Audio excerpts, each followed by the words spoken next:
보물섬 7화 공정자의 딸 신원 공개. 알고 보니 이것이 공정자가 숨기고 싶었던 비밀이었다. 보물섬이라는 제목의 에피소드가 방영되었습니다.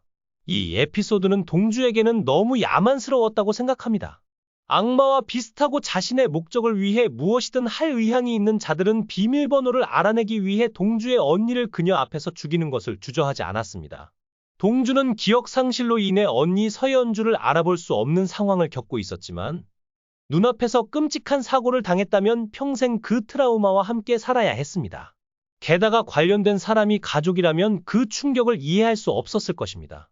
염장의 충격은 동주의 기억으로 완화되었고 그는 의도적으로 기억을 떠올렸습니다. 그러나 이것이 그들에게 도움이 될지는 알 수 없습니다. 동주는 사고의 트라우마로 인해 어린 시절의 모든 기억을 되찾은 것 같습니다.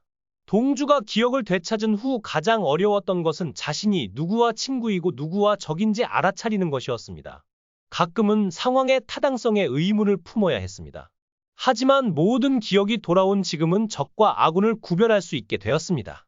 지금 가장 스트레스를 받고 있는 인물은 허일도, 염장, 차강천입니다. 동주가 기억을 되찾더라도 모든 진실을 밝힐 수는 없습니다. 7화에서는 동주의 반격이 더욱 본격화될 것으로 예상됩니다.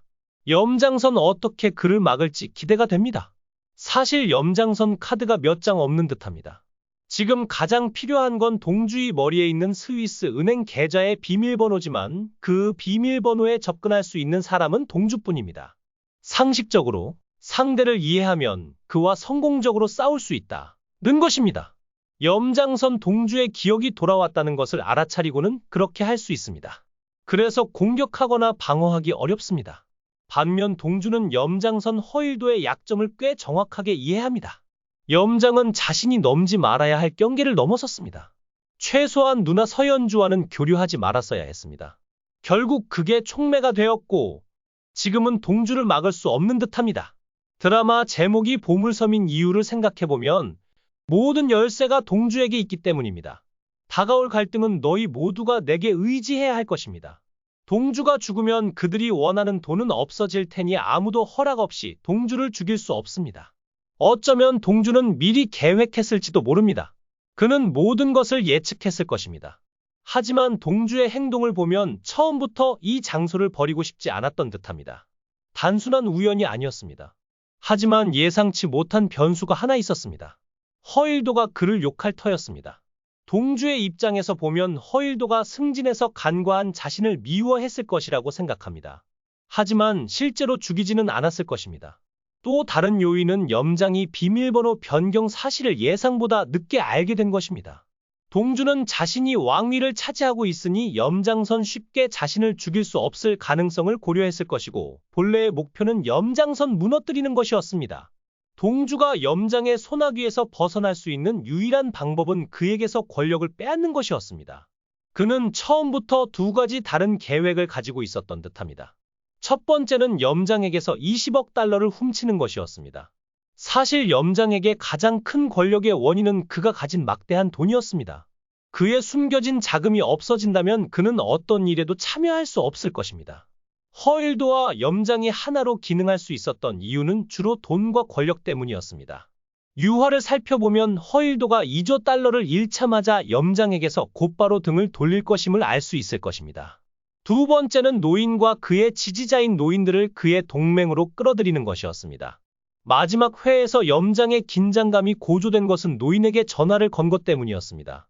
선거를 위해 돈이 필요한 노인이 그를 찾아왔고 염장은 돈이 충분하니 걱정하지 말라고 안심시켰습니다. 결국 이 불안은 쌓여서 동주의 언니가 죽게 되었습니다.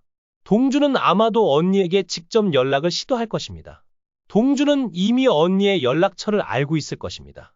예전에 염장은 노인을 사무실에서 직접 불러 차강천을 만났을 텐데 그래서 번호는 그대로 남겨두었을 것입니다. 동주는 필요한 경험을 쌓았으니 이제 자신감을 가지고 전진하기 시작할 것입니다. 하지만 이 갈등은 동주 혼자만의 힘으로 이길 수 없을 것입니다. 차강천과 같은 길을 걸을 듯합니다. 동주는 아마 노인을 찾아가 염장선 속임을 알릴 것입니다. 게다가 염장선 자금이 현재 노인을 도울 수 없다고 말할 가능성이 큽니다. 또한 의장의 결정에 영향을 미치려 할 가능성도 있습니다. 정치인들은 주로 기득권에 얽매인 개인들로 구성되어 있기 때문에 자신에게 이롭지 않다고 생각되면 언제든지 자신의 지위를 포기할 수 있습니다. 결국 군주인 척하던 염장은 얼마 지나지 않아 심연의 바닥으로 쓸려갈 것입니다. 마지막 회에서 뭔가 불분명한 게 있었습니다. 차덕희와 공비서의 유대감이었습니다. 공비서의 캐릭터 설명을 살펴보면 그는 성현에 대한 숨겨진 비밀을 가지고 있다는 걸 알 수 있습니다. 설명에는 성현의 비밀이 회복되면서 그를 압제하기 시작한다고 나와 있습니다. 결국 그는 진실을 밝힐 수밖에 없게 됩니다. 기억을 잃은 동주는 차강천의 집을 찾아갔을 때 성현인 척을 했습니다. 다른 기억은 없었지만 자신의 이름이 성현이라는 건 확신했습니다. 한편 공비서는 영미 철학 파티를 위해 케이크를 조립하고 있었습니다. 하지만 성현이라는 단어가 나오자마자 얼굴이 변하고 힘이 빠집니다. 결국 그는 전 세계 앞에서 전에 한 번도 하지 않았던 실수를 저지릅니다. 즉, 생일 축하를 넘치게 하는 것입니다. 공비서는 몸이 좋지 않아 실수했다고 인정하며 방으로 도망갔지만 차덕희도 그를 따라 방으로 들어갔습니다. 그리고 그곳에서 두 사람은 성현에 대해 이야기를 나누었습니다. 차덕희는 공비서에게 성현이라는 이름에 놀랐어. 죽었으니까 걱정하지 마. 라고 위로하려 했지만 공비서는 성현에 대한 이야기는 피하며 그저 몸이 안 좋아서 힘든 하루를 보냈다고 말했습니다. 장면의 또 다른 부분도 논란이 됐습니다.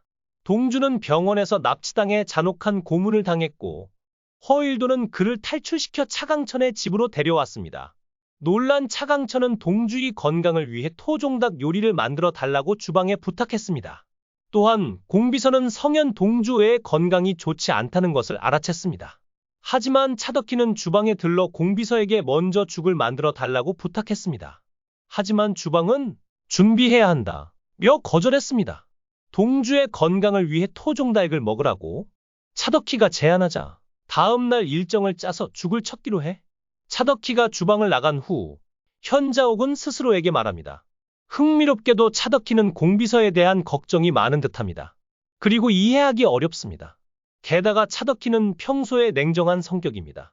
하지만 공비서와 상호작용하는 모습을 보면 집사와 대가의 딸이라는 단순한 관계라기보다는 모녀 관계에 더 가까운 친밀한 분위기를 느낄 수 있습니다. 또한 공비서는 차덕희에게 마치 살아있는 것처럼 직접 말을 건네는 경우가 많습니다. 하지만 동주와 성현에 대한 대화를 나눈 후 공비서는 정신을 잃은 듯 키야, 뭐하러 그러냐? 고 말합니다. 아무리 생각해도 집사와 군주를 단순하게 연결한 건 믿기 어렵습니다. 차덕희가 공비서의 딸일 수도 있다고 생각합니다.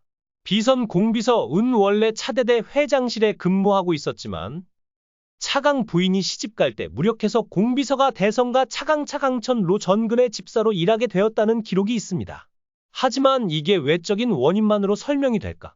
차대대 회장이 무력한 우성숙 차강의 배우자 대신 공비서를 통해 차강천에게 아들을 낳아주려고 했던 것 같습니다. 두 사람 사이에서 태어난 어린아이의 이름은 차덕희입니다. 물론 우성숙도 여기에 연루되었을 가능성이 큽니다. 대성 가문의 전통을 이어가는 것이 필수적이었고 그녀는 무력했기 때문에 그렇게 하기로 동의했을 수도 있습니다.